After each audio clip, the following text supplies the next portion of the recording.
Sobat Kawanua, keluarga tersangka Henry Alan Koloy yang meninggal dunia saat menjalani tahanan Polda Sulut akan melakukan upaya hukum.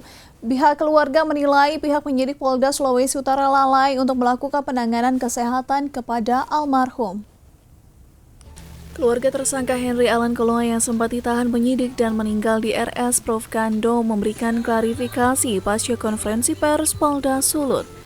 Menurut keluarga almarhum Dr. Reinhard Korompis, pihaknya menilai Polda Sulawesi Utara lambat untuk menangani kondisi kesehatan Henry saat berada dalam tahanan.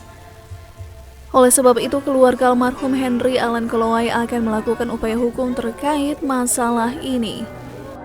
Di mana pihak Polda Sulawesi Utara memberikan statement yang dibeberkan Kabid Humas Polda Sulut AKBP Alamsyah Hasibuan tidaklah benar dan hanya melukai hati keluarga almarhum.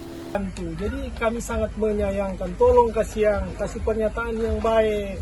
Kami keluarga adalah korban, jangan asal statement yang melukai hati kami secara nurani. Jadi pernyataan itu kami bantah dengan sangat jelas.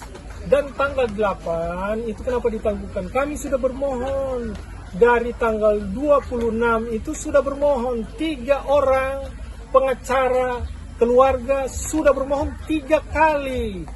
Pihak keluarga almarhum Henry Alan Koloy juga akan membawa masalah ini ke Komnas HAM dan Kompolnas untuk meminta keadilan.